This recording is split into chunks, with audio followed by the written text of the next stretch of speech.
क्या clutch assembly. हाँ sir. ये है क्लच असेंबली है। ये जो गाड़ी का जो पावर ट्रांसमिशन सिस्टम आता है, यहाँ से लेके और यहाँ तक क्या आता है, गाड़ी का पावर ट्रांसमिशन सिस्टम में आता है। अब पावर ट्रांसमिशन सिस्टम में कौन कौन सी चीज़ आती है, जैसे क्लच असेंबली आ गई, गियर बॉक्स आ गया, प्रोपेलर शाफ्ट आ गई और डिफरेंशियल आ गया। जैसे ये क्लच असेंबली है, ये पूरी पावर ट्रांसमिशन सिस्टम में, पावर ट्रांसमिशन सिस्टम में आती है। जो गियर बॉक्स होता है ये क्या आता है, पावर ट्रांसमिशन सिस्टम में आता है। जो प्रोपेलर शाफ्ट होता है पावर ट्रांसमिशन सिस्टम में आता है। और जो ये डिफरेंशियल है ये पावर ट्रांसमिशन सिस्टम का भाग है। ठीक है, अब जैसे अपन चर्चा करते हैं किस पे, क्लच असेंबली। तो क्लच असेंबली में जो क्लच असेंबली है इसको बोलते हैं क्लच असेंबली कवर। ये हो गया क्लच असेंबली कवर हो गया। ठीक है, अब इसके अंदर देखिए ये जो लग रखी है इसको बोलते हैं clutch assembly sprocket, clutch assembly diaphragm, clutch assembly diaphragm बोलते हैं।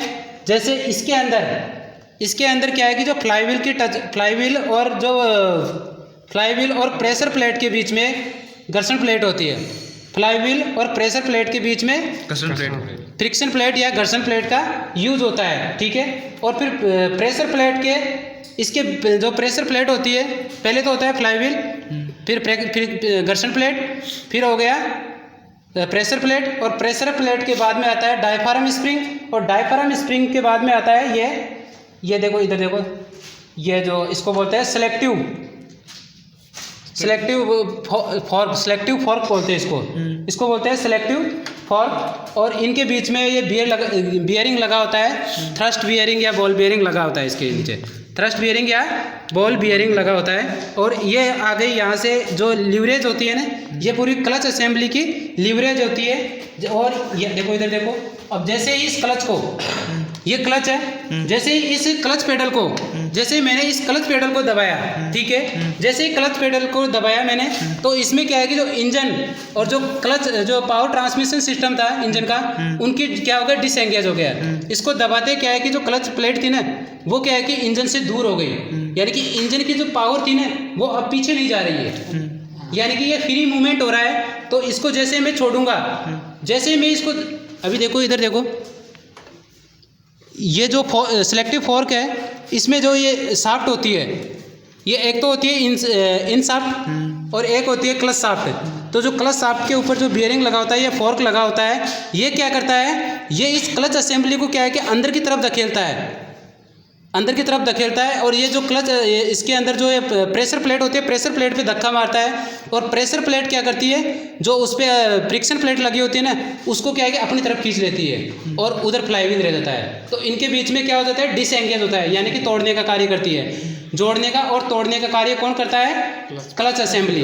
तो ये क्लच पेडल क्या करता है, पावर को डिसएंगेज और डिसएंगेज करने का कार्य करता है। फिर इसके बाद में जैसे ही, ये भी भूल हो गया, क्या हुआ, हाँ, जैसे ही अपन क्लच पेडल को दबाएंगे तो अपन क्लच पेडल का यूज किया जाता है गियर को चेंज करने के लिए। अब जैसे ही अपन इसको चेंज कर ले तो अब इसमें यह आ गया, पूरा क्या हो गया, गियर बॉक्स आ गया। ठीक है, अब इसमें जो बड़ी एक होती है मेन शाफ्ट, जो ऊपर वाली होती है मेन शाफ्ट होती है, और नीचे वाली होती है ले शाफ्ट। ये मेन शाफ्ट होती है, ये ले शाफ्ट होती है। और जो इसके अंदर जो बड़ी गरारी होती है उसको बोलते हैं क्या, बड़ी गरारी। जो बड़ी गरारी होती है वो फर्स्ट गियर होता है, फिर उससे छोटी होती है सेकंड गियर होता है, फिर थर्ड गियर होता है, फिर नीचे 4 गियर है, फिर 5 गियर है, और फिर ये नीचे इधर दिखाओ, फिर ये कौन सा है, रिवर्स गियर। ये कौन सा है, रिवर्स गियर है। और इसके अंदर ये जो लीवर, ये है गियर लीवरेज है। और जो इसके अंदर जो ये लग रखा है, एक मिनट छोड़ो, अब इसके अंदर जो ये दिख रहा है ये सेलेक्टिव है, सेलेक्टिव फॉर्क। तो ये सेलेक्टिव फॉर्क क्या है कि जो ये शाफ्टों पे है ना, इधर एक बार नीचे से करके, नीचे दिखाओ एक बार, थोड़ा नीचे बिल्कुल जूम करके।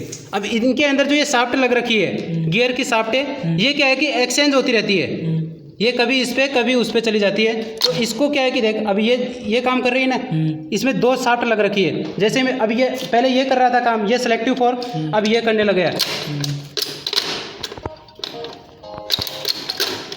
अरे अब ये फर्स्ट गियर हो गया। ठीक है, हाँ, तो इसे ये लग रखी है ना, इसको बोलते हैं स्लीव, ये होती है स्लीव। और ये सेलेक्ट फॉर हो गया, और ये गरारी हो गई, और ये ले शाफ्ट, ये मेन शाफ्ट हो गई, और नीचे वाली ले शाफ्ट हो गई।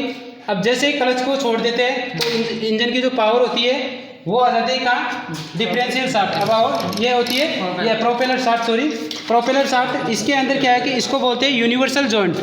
ये होते हैं यूनिवर्सल जॉइंट है। कौन सा जॉइंट है? Universal joint. इसके अंदर जो यूनिवर्सल जॉइंट होता है, इसमें जो इसको क्रॉस जॉइंट भी बोलते हैं। इसमें जो नीचे लगी होती है इसको बोलते हैं स्पाइडर। ये होता है स्पाइडर। तो यहाँ से पावर आती है और ये होता है इसमें स्प्लिट जॉइंट। तो स्प्लिट जॉइंट होता है वो क्या है कि जो प्रोपेलर शाफ्ट की जो आकार होता है, तो लंबाई होती है, उसको घटाने और बढ़ाने के काम में लिया जाता है। पावर